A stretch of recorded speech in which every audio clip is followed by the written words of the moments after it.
Oi, turma, bom dia. Como é que vocês estão? Espero que estejam bem aí, se cuidando.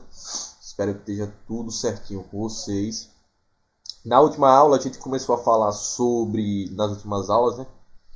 Na verdade, na última aula, né? A gente entrou, fechou aquela parte dos seres vivos, né? Das células, das características dos seres vivos, das relações que os seres vivos eles estabelecem uns com os outros, como a parte que envolve é, as interrelações, principalmente que a gente focou, e que era foco, obviamente, que era foco aqui do sexto ano, era justamente estudar essa parte das relações tróficas, das relações alimentares, então como os seres vivos se relacionam, né? Quais são os papéis alimentares da cadeia alimentar que os seres vivos estabelecem, né? Então, aquelas funções de produtores, que são aqueles organismos que são a base da cadeia alimentar, né? Da cadeia e das teias alimentares, pois eles são responsáveis pela fotossíntese, né? Eles são responsáveis pela conversão da energia luminosa em energia química, e essa energia química é a energia que os seres vivos utilizam para poder desempenhar suas atividades vitais corriqueiras, né? Como correr, andar, buscar alimento, se reproduzir, ou seja, viver, né? De forma geral. Então os produtores são aqueles organismos que são capazes de fazer essa conversão, ou seja, essa transformação da energia luminosa em energia química é feita por aquele processo que a gente já viu, que é a fotossíntese, né? E ela é feita pelos organismos que são aqueles organismos autotróficos, né? Que a gente tem como exemplo as plantas, né? Todas as plantas de forma geral, gramínea, as gramas, árvores, plantas grandes, pequenas, todas elas fazem fotossíntese.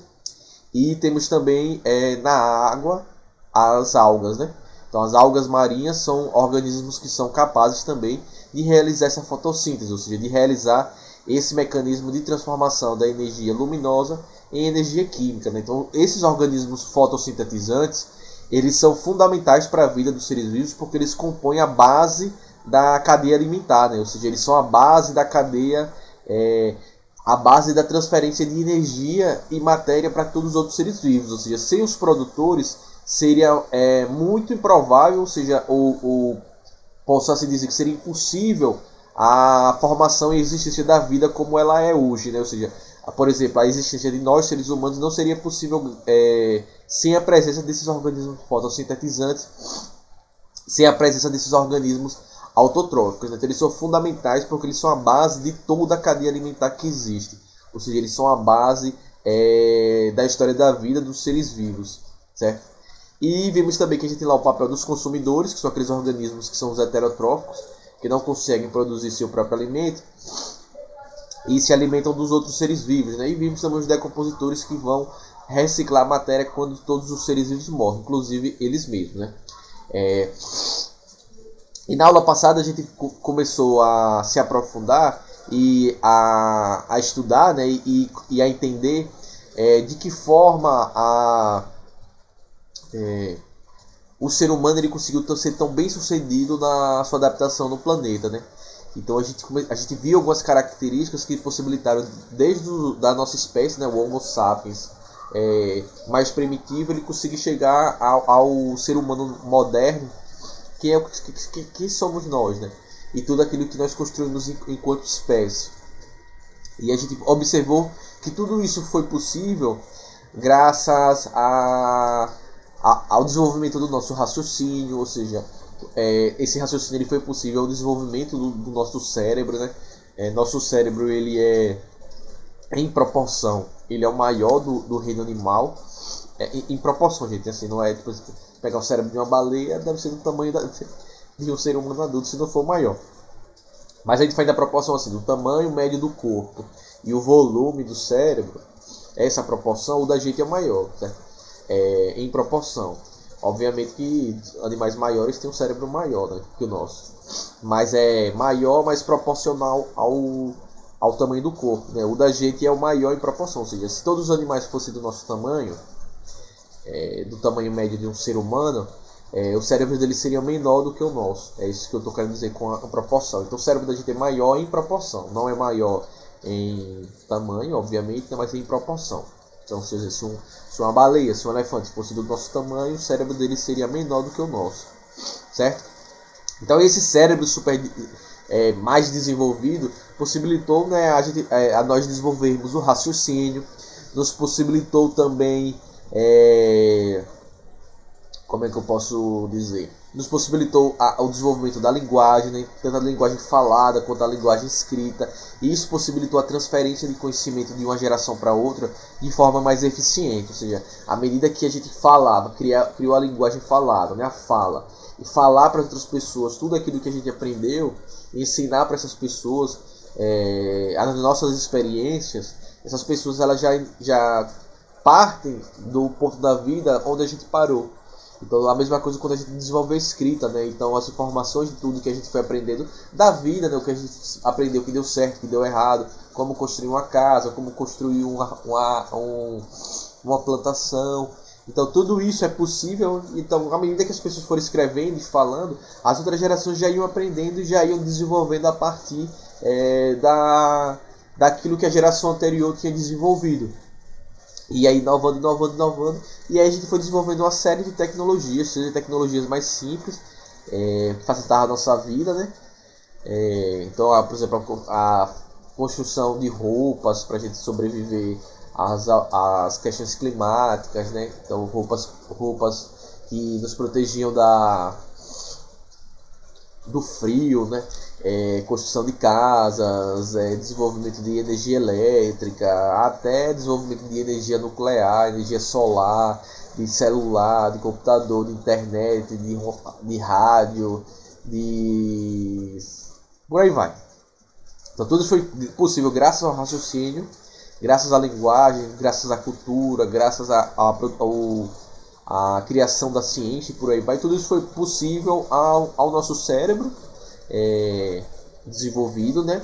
E há outros fatores também, que possibilitam também de sobreviver até chegar a esse ponto, né? A postura ereta, né? Ou seja, sermos bípedes, ou seja, ficar em pé sobre dois membros, o que liberou nossas mãos para a gente poder manipular objetos, a visão binocular frontal, né? Essa visão que a gente consegue enxergar lateralmente e consegue enxergar para frente, para trás, e enxergar em profundidade. O sujeito consegue estimar as distâncias das coisas, saber se algo está perto, saber se algo está longe. Tudo isso era fundamental. A gente fala, tá, mas para que tudo era fundamental quando o ser humano ele vivia nas matas, nas florestas, né, diretamente, né, junto antes de construir os povoados, cidades e por aí vai. A gente vivia junto dos outros seres vivos, competindo e compartilhando com ele os recursos naturais. Isso tudo era fundamental para a sobrevivência, né? Você conseguir ver se algo está perto, se o perigo é perto ou longe, se você chega na beira de um relevo e vê se aquilo é muito alto, se não é muito alto, você pode descer por ali, se não pode. Tudo isso foi importante para a sobrevivência, né? Os polegares opositores, ou seja, esses polegares que se opõem, que possibilitou a gente poder criar coisas mais minuciosas, pequenas, possibilitou escrever nesse dedinho aqui. Imagine vocês tentar escrever sem um polegar. Imagine você perder o polegar para você escrever só com esses 4 dedos. Imagine se o quinto dedo fosse assim, para escrever. Seria meio complicado, né? Que dá, né? Mas a facilidade não existe, né? E aí vimos um pouco do nosso tecido nervoso, nosso sistema nervoso, né? Falamos sobre os neurônios, falamos sobre os tipos de neurônios que existem, falamos que o sistema nervoso ele funciona, né, com esse processo de transmissão de impulsos eletroquímicos, né, para poder processar as informações. Ou seja, o olho da gente, por exemplo, ele capta a luz. Quem forma a imagem é nosso cérebro, ou seja, o cérebro ele combina essas informações que o olho captou da luz e forma a imagem, certo? Então o cérebro e os neurônios que compõem o cérebro, por exemplo, eles que vão ser responsáveis por processar todas as informações, né? Então quando você escuta uma voz, seu ouvido está captando as ondas sonoras. Quem vai processar que aquilo é um som, que é uma pessoa falando, que é falando em português, é o cérebro da gente. Ou seja, o cérebro da gente e esses neurônios que compõem o cérebro, eles vão estar processando essas informações, né? Então o cérebro ele é responsável por processar as informações, por fazer a gente desenvolver respostas para essas informações que a gente recebe, ele vai comandar as atividades do nosso corpo. O cérebro é responsável também, em certa medida, por coordenar as atividades do corpo. E por aí vai, certo? Hoje a gente vai começar a falar um pouquinho sobre a estrutura do sistema nervoso. Então a gente falou ontem sobre um pouco das funções do sistema nervoso. Falei dos neurônios, que eram as células do sistema nervoso. Falei dos tipos de neurônios que a gente tem, né? Os neuromotores, associativos, os sensoriais. Falei de como acontece o impulso eletroquímico nos neurônios, né? Aquele caminho dendrito, corpo celular, axônio e sinapse, né? Que é a conexão entre os neurônios. A gente vai falar um pouquinho de como se estrutura o sistema nervoso, né? O sistema nervoso da gente, a gente pode separar ele basicamente em dois grupos. O sistema nervoso da gente, a gente pode separar ele em duas partes, certo? Ele se divide em duas partes. Ele se divide no sistema nervoso central, que a gente chama do SNC, é a sigla, né? Sistema nervoso central. Então o sistema nervoso da gente a gente separa em sistema nervoso central. Nesse sistema nervoso central vão estar os órgãos do sistema nervoso, certo? Então a gente separa ainda, divide o sistema nervoso central em dois. O encéfalo, que é os órgãos do sistema nervoso central que ficam na nossa cabeça, certo? E a medula espinhal, que se inicia na cabeça, aqui na região do pescoço, né? E vai até a região da nossa cintura. Então o sistema nervoso central ele vai ser composto pelos órgãos do sistema nervoso. E aí a gente separa em dois grupos, né? O encéfalo, que são os órgãos que ficam na cabeça, e a medula espinhal, que é esse órgão, que é essa estrutura que vai ficar dentro da nossa coluna vertebral, que vem aqui também da cabeça, né? Da base da cabeça aqui atrás, né? do comecinho do começo do pescoço, aqui na conexão pescoço-cabeça, e vai seguir para a nossa coluna vertebral até a região do osso sacral, né? Que é esse osso aqui na cintura da gente, na parte de trás, né? A parte de trás da bacia, né? Que a gente chama de bacia, que na verdade são vários ossos, não é um osso só. Então esse é o sistema nervoso central. Ele é formado pelo encéfalo e pela medula espinhal. E a gente também tem o que a gente chama do sistema nervoso periférico, o SNP. O sistema nervoso periférico ele é formado pelos nervos do nosso sistema nervoso. O que é que são esses nervos? Esses nervos eles são conjuntos de neurônios que vão conectar o sistema nervoso central a todas as partes do nosso corpo, né? Por isso que a gente chama de sistema nervoso periférico. Então o sistema nervoso periférico ele é formado pelos nervos, que são aglomerados ou conjuntos de neurônios, e conectam o sistema nervoso central a todas as outras estruturas do nosso corpo. Então, por exemplo, a gente tem nervos que conectam o olho ao cérebro, a gente tem nervos que conectam os músculos do rosto ao cérebro, a gente tem nervos que conectam o coração, a medula espinhal, né? Por aí vai. A gente vê o sistema nervoso periférico mais para frente. Mas só para saber, o sistema nervoso periférico ele vai ter os nervos cranianos, que são os que ficam no crânio, né? Na cabeça, e os nervos espinhais que estão ligados à medula espinhal, que estariam do pescoço para baixo, né? Esses gânglios nervosos são pontos de conexões e de acúmulo de neurônios, certo? Hoje a gente vai focar na aula de hoje a gente vai focar no sistema nervoso central, no encéfalo, certo? Aí na próxima aula a gente fala da medula espinhal e, se der tempo, também do sistema nervoso periférico, que não é muita coisa. Mas hoje vamos focar no sistema nervoso central, vamos focar no encéfalo. Vamos ver um pouquinho dos órgãos que ficam na nossa cabeça, né? Então esses aqui são os órgãos, aqui é o nosso encéfalo. Então esses são os órgãos que ficam formam o sistema nervoso central na nossa cabeça, certo? Tem algumas coisas aí que não fazem parte do sistema nervoso central. Eu vou falar delas logo, para que vocês não confundam, mas que eles ficam junto dos órgãos do encéfalo, certo?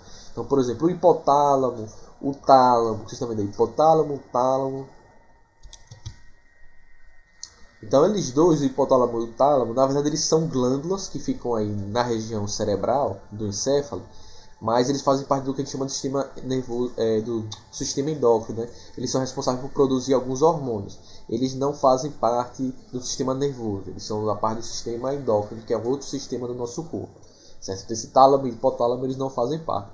Agora, todas as outras estruturas, elas fazem parte do sistema nervoso central e no caso do encéfalo, né? Então a gente tem ali em cima o córtex cerebral, que é o cérebro do nosso corpo, certo? Nós temos ali o que chama de corpo caloso. O corpo caloso é uma estrutura que faz parte do cérebro, que ele conecta os dois hemisférios. Nosso cérebro ele é separado do hemisfério direito, né? Aqui é o meu direito, né? E o esquerdo. E o corpo caloso ele liga esses dois hemisférios, esses dois lados do cérebro, né? Então ele é uma estrutura que faz parte do cérebro. Então a gente tem esse córtex cerebral, que é o cérebro. Nós temos também o cerebelo, que é esse aqui que fica aqui na base, aqui na nossa nuca, atrás da cabeça, que é esse rostinho aí. O cerebelo, que é outro órgão. Então a gente tem o cérebro e o cerebelo. O cerebelo é outro órgão, certo? Na ponte encefálica, a gente tem um outro órgão, que é o bulbo, certo? O bulbo fica um pouquinho aqui à frente do nosso pescoço, que é à frente do cerebelo, né? E da medula espinhal. E a medula espinhal, que é o início do... Esse aí é o início da medula espinhal. A medula espinhal ela inicia aqui nessa região do pescoço, mas a medula espinhal ela não faz parte do encéfalo, certo, gente? Então cuidado com essa observação. Por que tá aí? Porque geralmente as imagens do encéfalo, como vem a ponta e a região do bulbo, ela vem coladinha com a medula, geralmente aparece a medula. Mas a medula espinhal ela não faz parte do encéfalo, certo? Ela já está aqui nessa região do pescoço. O bulbo faz parte dessa ponte que inicia no encéfalo e vai até essa região do pescoço. Então quais são os órgãos do encéfalo? O cérebro, que vocês precisam saber, o cérebro, o cerebelo e o bulbo, certo? Esses são os três órgãos do encéfalo, do sistema nervoso central, da parte do encéfalo que vocês precisam saber. Qual é a função do bulbo? O bulbo, ele é um órgão que tem a função de controlar os movimentos respiratórios do nosso corpo, ou seja, os movimentos de inspiração e de expiração, ou seja, a gente respira. Essa respiração que a gente faz de captar oxigênio, liberar gás carbônico, ela é controlada pelo bulbo. Então o bulbo ele é o órgão responsável pelo controle da respiração em nosso corpo, certo? Então no nosso corpo é o bulbo que controla a respiração. Se a gente para de respirar é porque o bulbo parou de funcionar por algum motivo. Então o bulbo é o órgão responsável pelo controle da respiração do nosso corpo. Como é que ele faz esse controle? Ele capta quando tem muito gás carbônico em nosso sangue. Então quando tem muito gás carbônico em nosso sangue, o bulbo manda o comando para que nossos pulmões expulsem o gás carbônico do nosso corpo e absorva oxigênio na inspiração. Então o bulbo é o órgão do nosso sistema nervoso central, no encéfalo, que é responsável pelo controle da nossa respiração. Ele faz isso percebendo a concentração de gás carbônico no nosso sangue, certo? O outro órgãozinho que a gente tem aí que é o cerebelo. O cerebelo ele é responsável pelo equilíbrio do nosso corpo, mas principalmente pela coordenação motora, certo? Aí a gente tem que tomar um cuidado, que às vezes diz que o cerebelo é responsável por comandar os movimentos do nosso corpo. Não, quem comanda os movimentos do nosso corpo é o cérebro. O cerebelo ele é responsável por coordenar esses movimentos. Então ele dá o que a gente chama de coordenação motora. Então o cérebro da gente manda a gente mexer, pegar o lápis e escrever, mas quem coordena essa escrita, quem coordena esse movimento para que ele seja o mais preciso possível é o cerebelo, né? Então o cérebro ele comanda os movimentos, mas o cerebelo ele coordena esses movimentos, ou seja, ele faz com que esses movimentos sejam eficientes. Então o cérebro, por exemplo, comanda a gente andar, né? Os nossos músculos das pernas se contraírem e relaxarem para a gente caminhar, mas quem coordena esse caminhar é o cerebelo, certo? Então o cerebelo ele é responsável pela coordenação motora dos nossos movimentos. Então o bulbo é responsável pelo controle da respiração, o cerebelo é responsável pela coordenação motora dos movimentos. E o cérebro? Aí o cérebro é responsável por quase todo o resto, né? Então o cérebro é responsável pelo processo de informação, o processamento de informações, dar resposta a estímulos externos, comandar uma série de atividades do nosso corpo, principalmente atividades, fundamentalmente atividades que a gente tem o controle voluntário, como se mexer, falar, abrir, comer, né, se movimentar e por aí vai. É responsável por dar respostas a todos aos estímulos, ou seja, o cérebro ele tem N funções, né? Boa parte do nosso encéfalo é preenchido, como vocês podem ver pela imagem, a maior parte do encéfalo é preenchido pelo cérebro, né? Então o cérebro ocupa boa parte do encéfalo. Então o cérebro ele ocupa boa parte do nosso encéfalo, né? Tem mais umas funções do cerebelo que eu comentei da coordenação motora, né? Que ele atua junto com o cérebro para coordenar os movimentos. O cerebelo também eu falei que ele é responsável pelo equilíbrio do corpo. Ele também o cerebelo ele também é responsável pelo que a gente chama de tônus muscular, que é para manter o volume do músculo, né? Quando ele não está relaxado ou contraído, o cérebro que controla esse grau de volume dos músculos. Eu também esqueci de falar isso, certo? O cerebelo também é responsável por a gente quando a gente aprender a andar, a correr, essas coisas. É o cerebelo junto com o cérebro, mas o cerebelo que desempenha isso, né? Nosso cérebro, aqui a gente tem uma imagenzinha maiorzinha do cérebro, tem o cerebelo aí, que é esse que tem esses tracinhos laterais, o bulbo está ali na frente dele, na ponta encefálica. O cérebro da gente, se a gente cortar ele, então imagina que a gente fez um corte e olha ele de frente, ele vai ter duas áreas, né? Na parte mais superficial do cérebro a gente tem a substância que a gente chama de substância cinzenta ou massa cinzenta, e na parte interna do cérebro a gente tem a substância branca. Qual é a diferença dessas duas coisas? A substância cinzenta é formada pelos dendritos e pelo corpo celular dos neurônios. Então vai ser o local onde as informações vão estar sendo processadas, né? A substância branca é o local onde estão os axônios. Os axônios são aquelas perninhas, né, aquela cauda, aquela prolongação dos neurônios que vão conduzir as informações que foram processadas. Então, a gente tem essa massa cinzenta mais externo ao cérebro, que é o local onde vão estar sendo processadas as informações, e mais interno, aí tem a massa ou substância branca, que vai ser onde estão os axônios que vão estar levando as informações que estão sendo processadas, ou que vai estar trazendo as informações que foram captadas pelo corpo, certo? O cérebro ele é formado por ele é todo dobrado, né? Essas dobraduras a gente chama de circunvoluções cerebrais. E qual a importância dessas circunvoluções cerebrais? Elas conseguem que um cérebro maior ele ocupe um espaço menor na nossa cabeça. Ou seja, o cérebro, essas circunvoluções é como se o cérebro ele fosse todo dobrado sobre ele mesmo. Então imagine que o cérebro é desse tamanho, só que ele vai se dobrando para ocupar uma área menor. Então se você pegar e esticasse o cérebro, ele seria muito maior o cérebro seria muito maior que nossa cabeça. Então ele vai se dobrando. Então essas circunvoluções cerebrais, essas dobras do cérebro, eles fazem com que a gente tenha um cérebro maior, mas que ocupe um espaço menor. Então essas dobras a gente chama de circunvoluções cerebrais, ou seja, ela faz com que um cérebro que tem um volume e uma área maior, ele ocupe um espaço menor, certo? Então a gente tem a massa cinzenta, que é o local onde estão o corpo e os dendritos dos neurônios, onde as informações são processadas, e na parte interna do cérebro a gente tem a massa branca, onde tem os axônios que vão levar as respostas que foram enviadas pelo cérebro, nos comandos do cérebro, e vai trazer também as informações que o corpo capta a partir dos nervos sensoriais e dos neurônios sensoriais, certo? Então a gente tem esse cérebro nosso aí. Além disso, o cérebro ele é dividido no hemisfério esquerdo e no hemisfério direito, ou seja, a gente separa o nosso cérebro no lado direito e no lado esquerdo. Tá trocado porque vocês estão me vendo de frente, né? Então a gente tem o hemisfério esquerdo e o hemisfério direito, que eu falei que é aquele corpo caloso, ele conecta esses dois hemisférios, ou seja, ele liga esses dois hemisférios. Geralmente o hemisfério esquerdo ele está associado mais com algumas tarefas, né? Como por exemplo associado com o pensamento mais realista do nosso corpo, com a parte mais crítica, né? Questionadora, né? Então esse lado é o que processa mais esses fatores que a gente questionador da gente, as dúvidas, as certezas, não a certeza, mas se alguma coisa é certo, se é errado, né?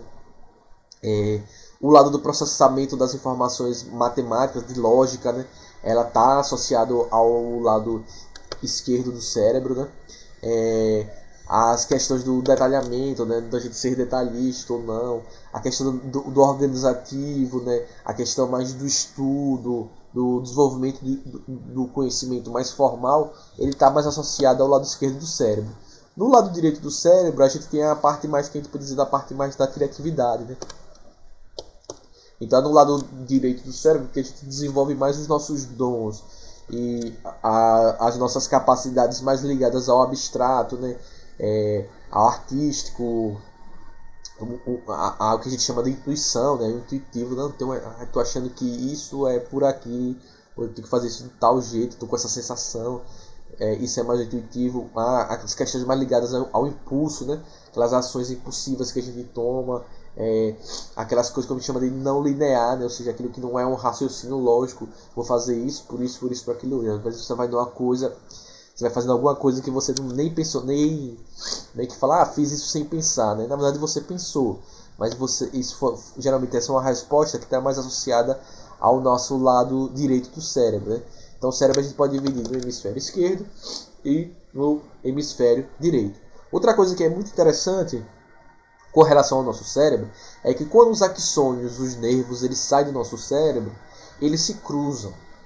Ou seja, o lado direito do nosso corpo, ele controla o lado esquerdo. E o lado esquerdo, ou seja, o lado direito, o nosso hemisfério direito, ele controla o lado esquerdo do nosso corpo.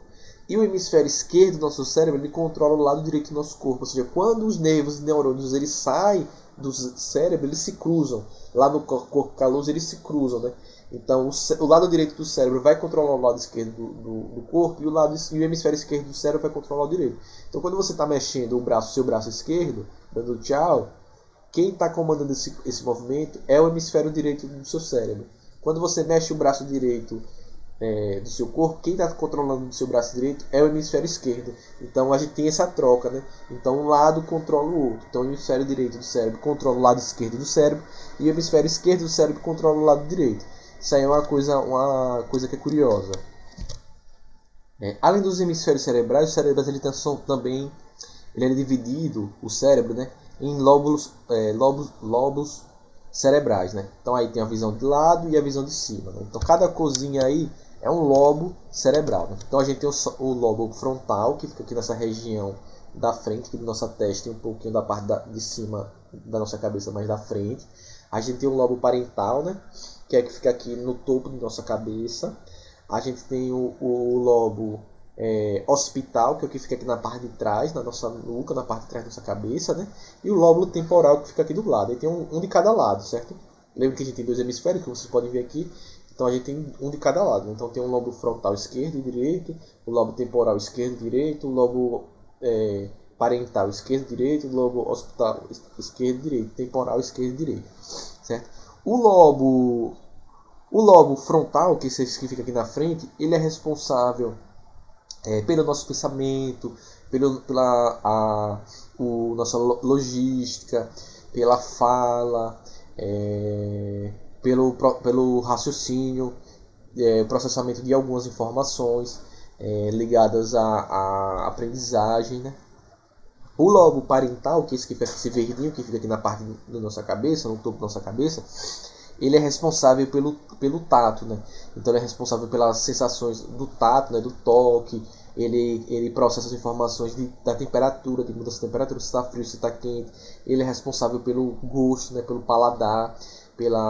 Então às vezes, por exemplo, se o cara abre sua cabeça e começa a estimular aqui, você pode começar a sentir gosto, como se fosse na boca, né? Só que não é a boca que sente o gosto, né?